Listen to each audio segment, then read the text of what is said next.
Hey everyone, this is Anya Khan. Welcome to my first reaction video on a tech review. Stay with me and watch the full video. Let's get started. I'm about to spend $15,000 in the next 5 minutes buying the most extreme survival tech on the internet. And then I'm going to chuck myself into the wilderness to see if it actually allows me to survive. So I guess the first thing we need is some sort of shelter. So there's a site here called Heim Planet. These tents just get crazier and crazier the further you scroll down this page. Oh my god, it looks like you'd use it to colonize Mars. Its special geodesic structure is designed for wind speeds of up to 180 kilometers per hour. This will be such a cool one to test. So now I guess we've got to kit out that shelter. With the brightest torch. This is brand new and updated. I actually tested this same company's previous brightest torch, and I'm pretty sure it ended up being our best performing YouTube short ever. That was 100,000 lumens. This is 200,000 lumens. What is that going to look like? We could get a professional thermal imaging camera. This is the kind of gear that professionals would actually use for real-life, long-distance surveillance. It's literally me about to enter my Predator era. Whoa, hey. The Tiny Pump 2X. Oh my goodness, they weren't kidding. This thing is miniature. It actually looks so well thought out. It's got a magnet at the back, it's got a camping light at the front, and then a rechargeable battery on the inside. Oh yeah, we gotta make sure we can eat while we're out there. Coolest survival cooking gear. I don't think I'm gonna be cooking much on that. The Fire Pit Plus.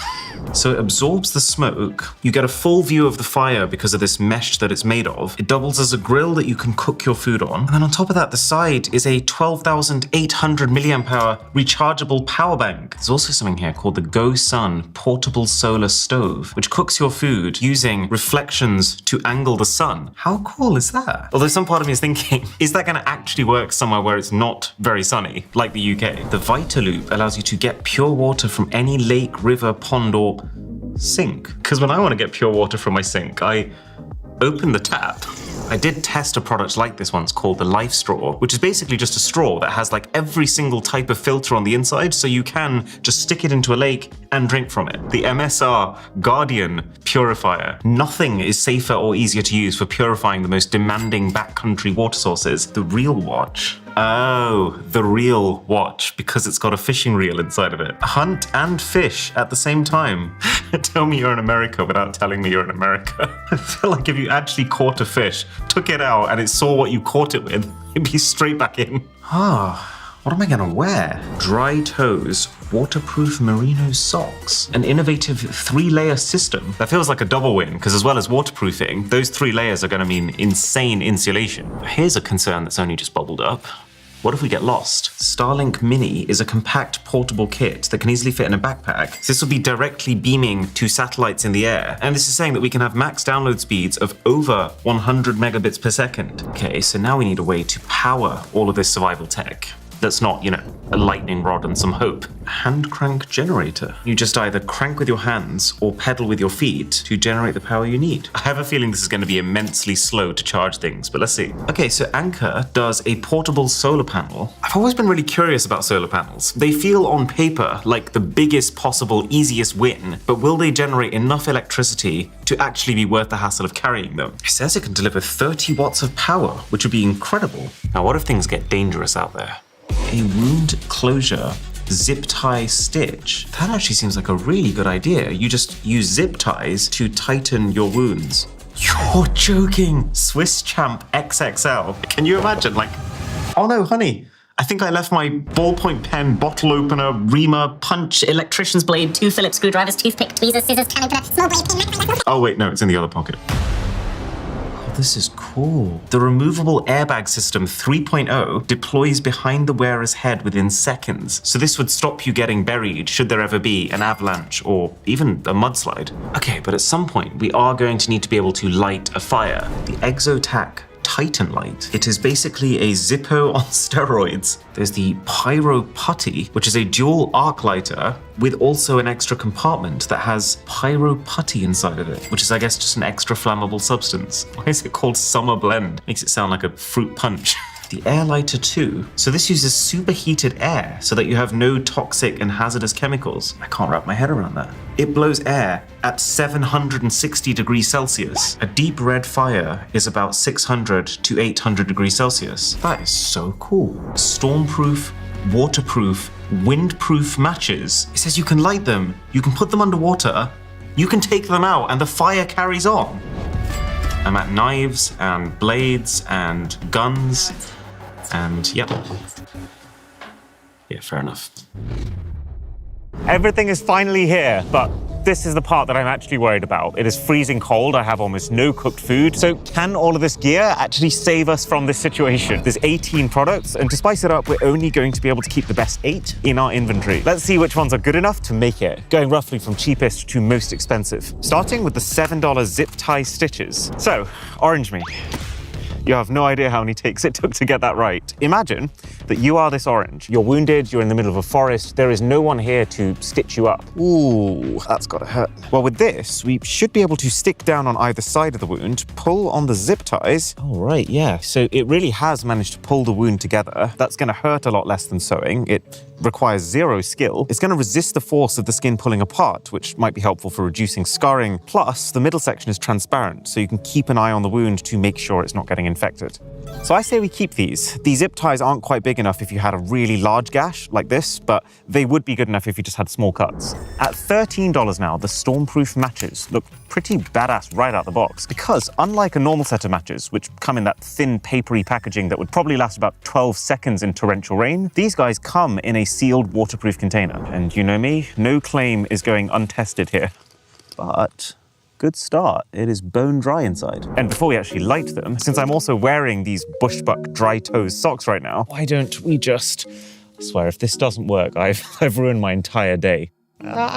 This is a really weird feeling, because if I put my feet back into my shoes and wriggle around, it does kind of feel like they're wet because there's water sloshing around inside my shoes. But it's only when I take my feet out that it's clear that they are in fact dry, while also feeling like they've got a suit of armor around them right now. The inner layer is super cozy, the middle layer is the waterproof one, and then the outer layer is designed to protect you against the bumps and scrapes that you might find in an environment like this. So for example, all these rough textured objects, you can rub them as much as you want. You can literally try and sandpaper your feet. Nothing, don't even feel it. The only thing that has managed to penetrate this armor is thorns. I tested them, they still hurt. So this is not indestructible. These are more expensive than half the shoes I own, but they are better than half the shoes I own too. So these are going in the bag too.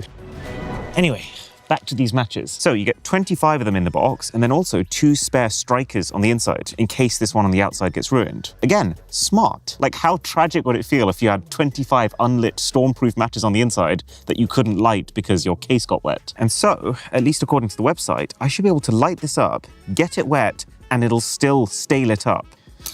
So when you get started, that is a fire. It looks immediately a lot more powerful than a normal match. But now we're gonna go for the full send. Actually, try and wet it.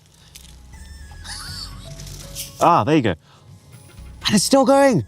If this works, this is actually black magic. Okay, it's out. It did. Oh my God, that is sick. That is so cool. So apparently what's happening is that this red coating you see on these matches releases oxygen as it's burning, thus sustaining the flame even when there's no air around, which is why when we dunk it in this beaker, you can see bubbles coming out. And it's also why this is almost impossible to even blow out. I actually can't believe what I'm seeing right now. What? This is actually such a good product for not a crazy price. We're carrying it, and I'm getting carried away. I actually need to start saying no to stuff. Now, while the sun's out, because you never really know in the UK, this feels like a pretty good time for my favorite part of the day. It's food time. Or possibly starvation time, depending on how well the portable solar oven actually works. But it's nice and compact, I'll give it that. So, you open it up. It's got a little wedge on the inside which keeps it opened up. Right, time to get our food inside. Here's one I caught earlier. So this is a solar vacuum tube. The idea is that it perfectly insulates the food so the heat that it has doesn't leave it, all while these reflective surfaces around it gather as much of the sun as possible and direct it at the tube to bring in new heat. It's a pretty intricate little system. Like, it's got a red dot here, and it's saying that for optimal cooking, you want the shadow of that red dot to be lined up with the center behind it. And then it's got the ability to prop itself up at just the right angle to achieve that. So let's start the timer. This thing is advertised to be able to cook meals within 20 to 30 minutes. And so if this works, that's actually really potent, because this isn't just food. If it can cook your food, it can also boil water, therefore sterilize water, all with what effectively amounts to the power of thin air. So let's come back in a little bit and find out.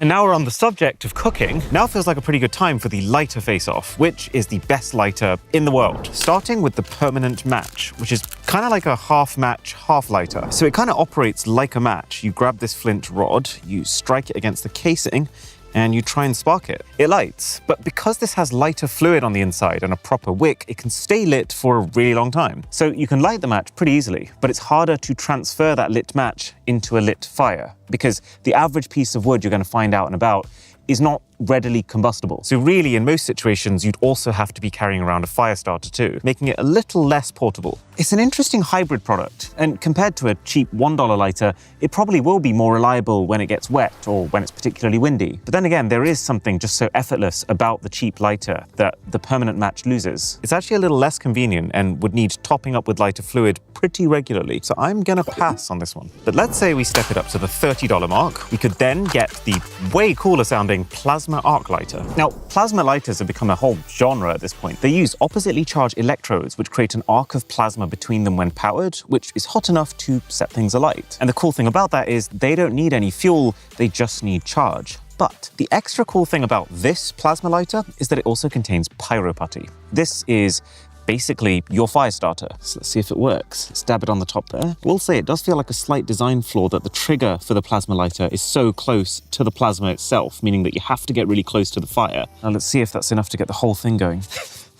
As expected, this is currently doing nothing for my waning sensation in my fingers. You know what? It actually works. It's a good enough fire starter that you can be rest assured that the tiny little bit of putty that will fit into the bottom of this one lighter is actually enough to get you going. Okay, but probably the coolest thing is this pyro putty. They're saying that even if you get it wet, you can apparently just strain it. Then what I'm really excited to see is, can we now still light this? If this works, it'll be so impressive. It's definitely a little more resistant to lighting than when it was dry.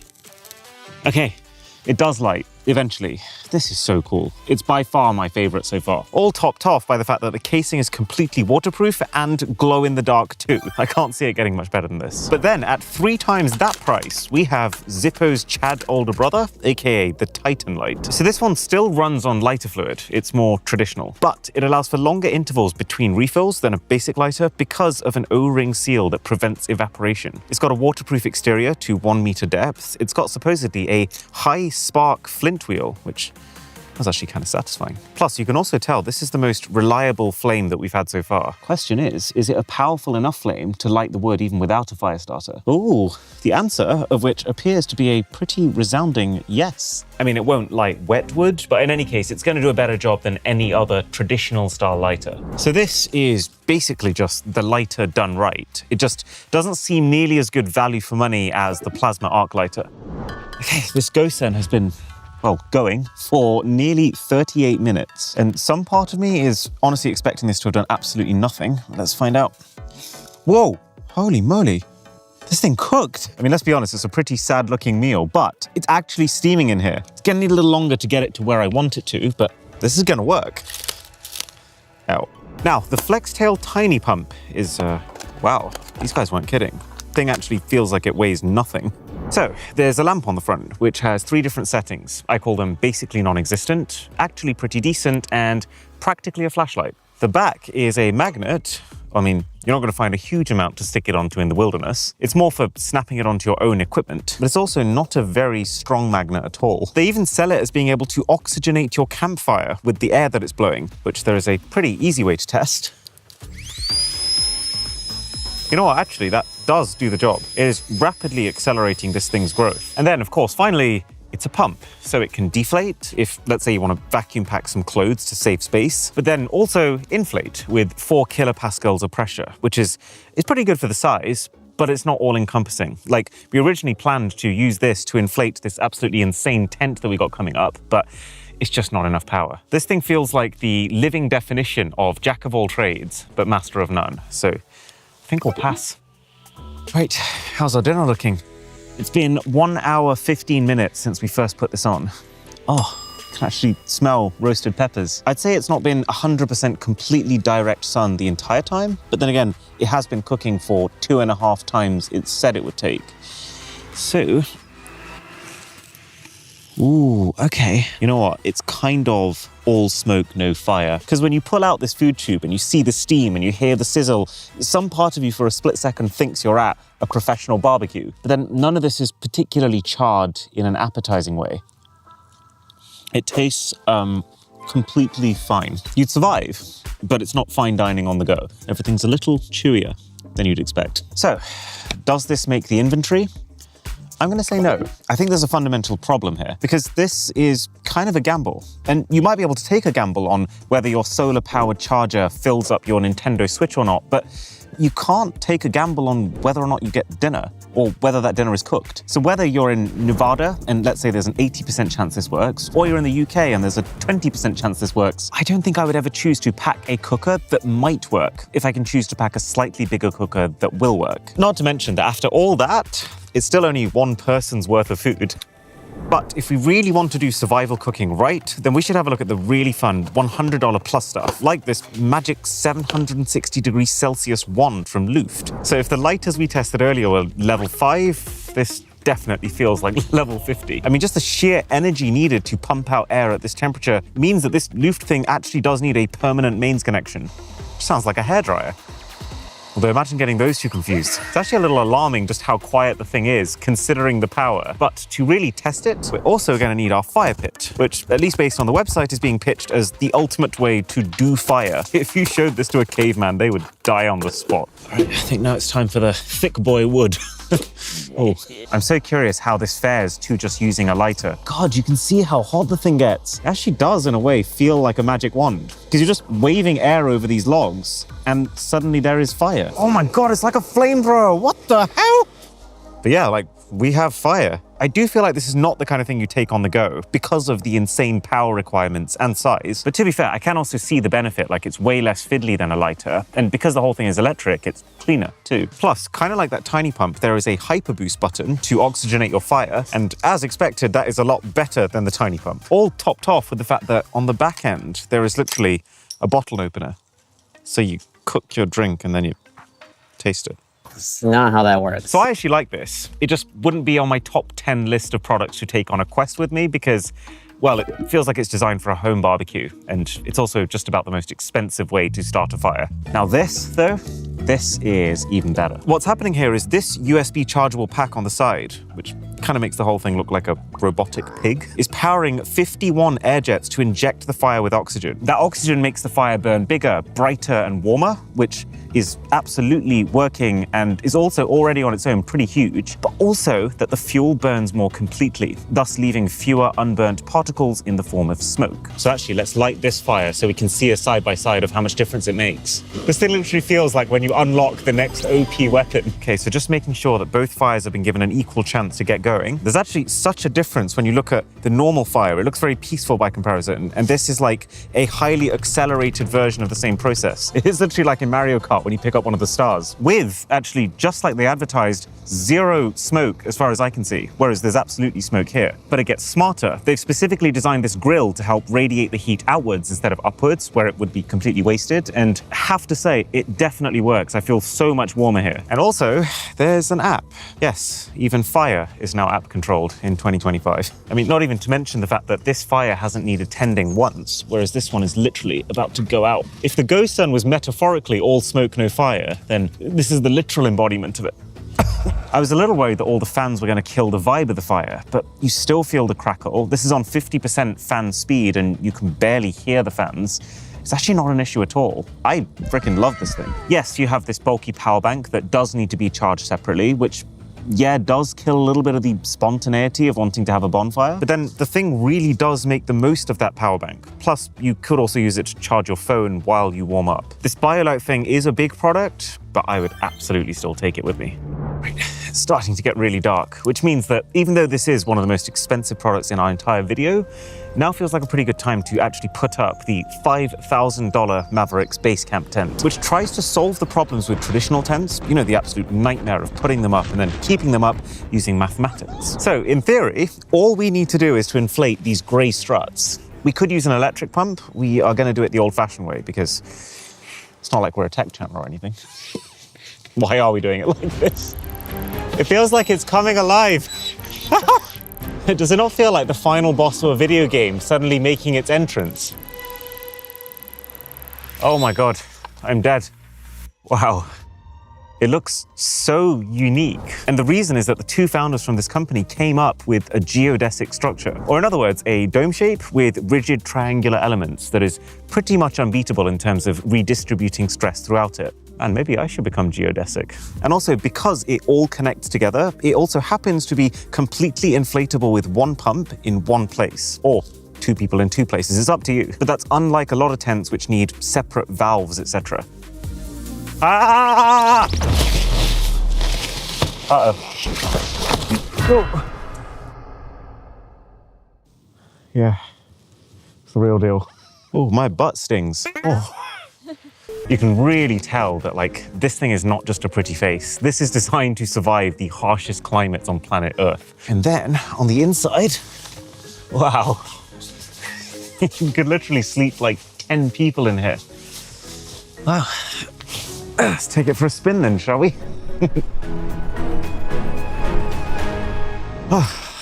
Good morning. It is day 2 in the wilderness, and obviously the tent is still standing. It's an absolute feat of engineering. Assuming I was packing for a trip in the extremes, this would definitely make the cut. But the question on my mind now is, now that we've decided that we are going to start using products that require power, you know, like that insane fire pit, what's the best way to generate that power? So from this company called K-Tor, we've got the foot pedal charger, as well as the hand crank charger. The fact that this has 1 amp on it doesn't exactly inspire me with confidence. And then what I thought we could do is compare both of those to the Anker solar panels, the much more passive way to generate electricity.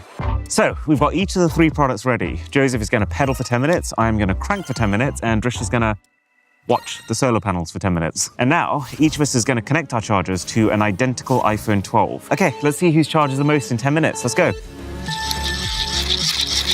One thing to note about every single one of these chargers is none of them has a battery inside. They can't store the energy they're generating. So they have to be plugged into the thing they're charging at all times to be useful. Gotta crank like I never cranked before. So we're at 6 minutes right now, and not a single one of our phones has booted up. How have I not generated like 1% of battery at this point? I'm dead. 2,000 years later. We've been pedaling, cranking, and watching for 30 minutes. It looks like they're charging with such little power that they can't get iPhones that are already dead to even boot up in the first place. So the long and short of it is, you do not want to be in a situation where you're relying on one of these to save your phone. Like, imagine trying to charge a laptop. I don't think we're keeping any of these.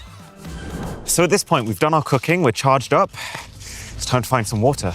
And given the absolutely insane credentials of the MSR water purifier, in theory, I shouldn't be scared to use it to drink pond water. And yet, this still feels like a really bad idea. This might look like just a bit of mud, but lake water can have all sorts of nasty stuff that you can't see. Giardia, E. coli, salmonella. So people's lives could very much depend on one of these. And now we've got to do what I really don't want to do. But to be fair, the only reason I'm even remotely willing to do this is because of my special socks.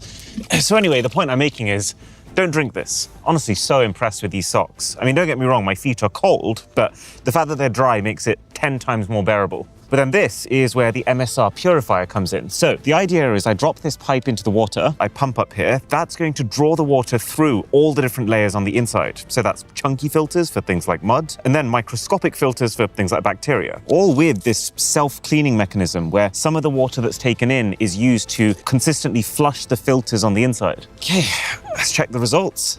This is actually a big moment. We have zero idea what this water is going to look like.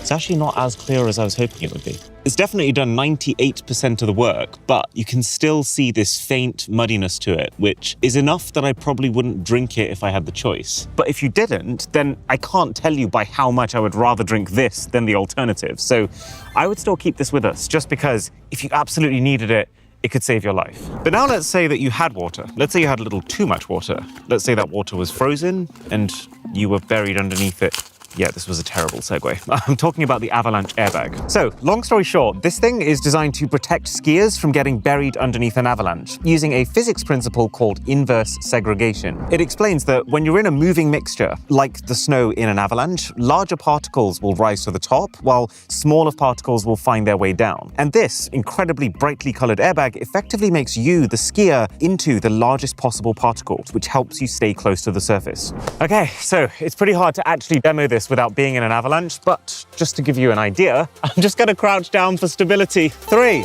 2, 1. Blimey! Oh my God!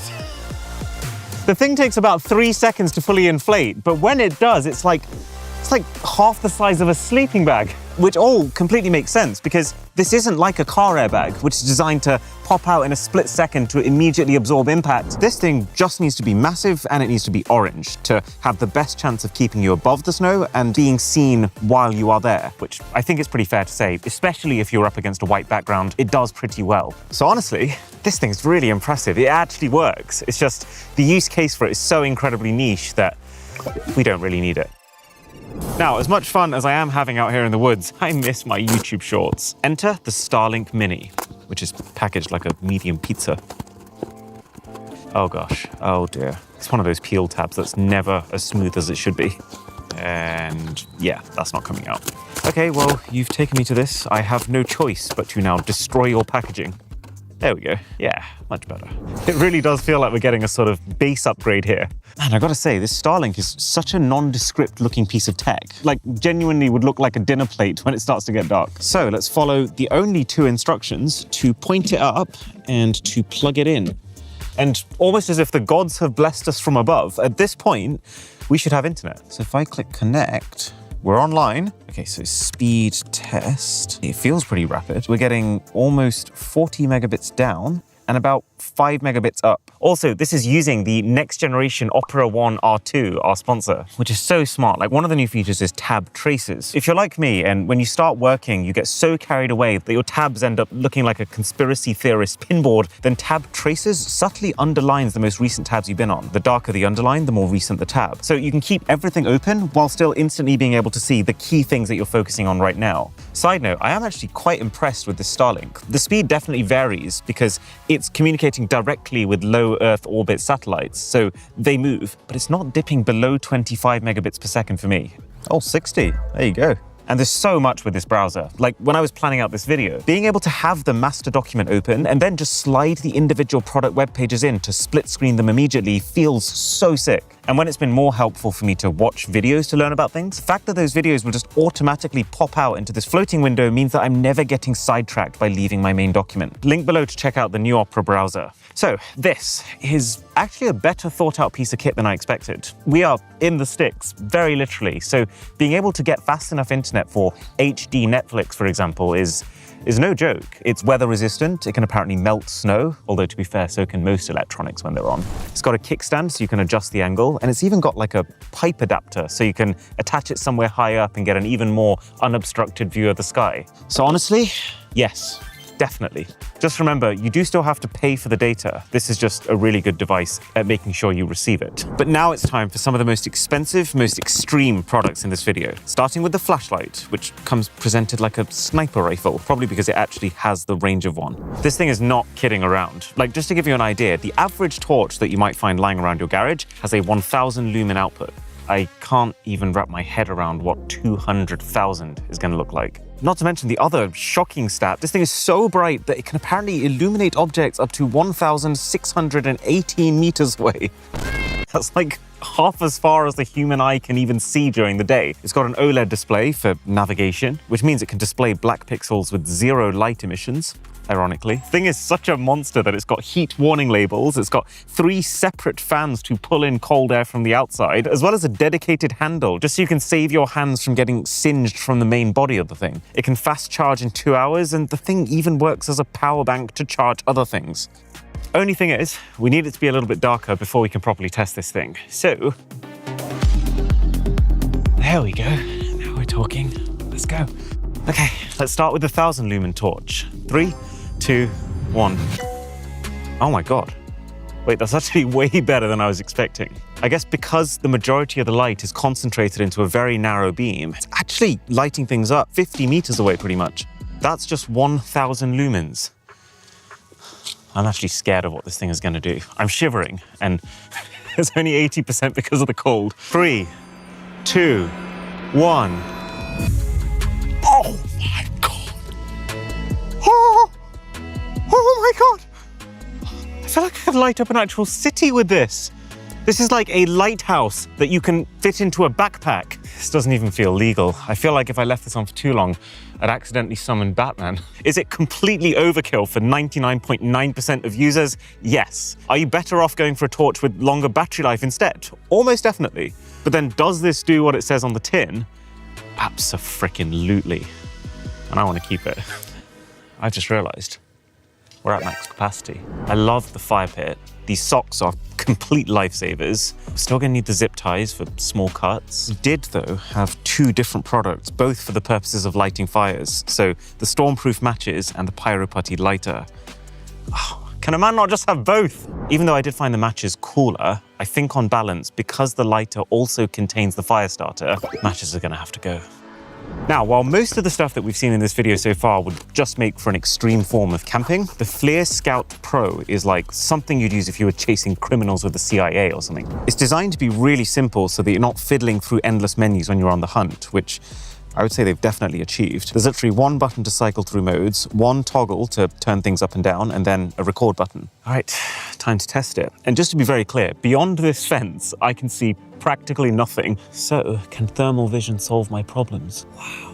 I can see sheep. They're incredibly far away, but they're like moving red things with 4 legs. Those sheep must be between 500 meters and 1 kilometer away from you right now, but they're each individually tracked and highlighted. I mean, I've used plenty of mini thermal cameras before. Most of them look really choppy and they run at like 5 frames per second, but they do the job. This is a much more playable 30 frames per second. This thing has the widest field of view available on the market, so you can perform rapid sweeps of an area. And the thermal sensitivity here is like top of the line. The idea is pretty simple. Every single object emits infrared radiation. The hotter the object, the more infrared it emits. And so what this device is doing is picking up not just the presence of that infrared, but tiny differences in infrared, displaying them as these gradients of color on screen. Wow, that is so cool. But none of that really matters at all if you can't actually use this thing to find someone. So, rescue mission. Drisha is going to spend the next 5 minutes trying to hide herself in the woods, starting now. And we're going to see if we can get her. The possibilities are a little scary. Oh, that's her. Hello? I'm ready. You're ready? Okay, let's go. I mean, I can't emphasize to you just how dark it is out here. If you just had a phone's flashlight, you'd have no hope in hell. Where would you look? How would you know where to go? I mean, there must be 50 kilometers of woodland all around us right now. Okay, so you can tell there's no one here because the forest itself is the warmest thing in the frame. So let's just keep going. Ah, immediately. Okay, see that? There's like a bright red object. It's got to be her. What kind of position is she in? She's definitely this way. Oh, right, yeah, look. So trees can block that thermal signature. Oh, that's her. Okay, come on, let's go. I really hope it's her. Trish? I was actually a little bit scared for a second, wasn't you? And we were going to die? Okay. Mission complete. This is insanely fun. And most importantly, I can totally see how it's an incredibly powerful tool. Just, you know, not for the game that we're playing. Anyway, this was probably the highest effort YouTube video we have ever put together. So if you do appreciate it, then let us know and we'll try and do more. Should we go home? Oh, that was amazing. Incredible. These tech innovations are truly next level. I just love technology and new advancements. That's all for today, guys. I hope you enjoyed this tech reaction. If you did, don't forget to hit the like button and subscribe to the channel for more reaction videos. See you all in the next one. Bye.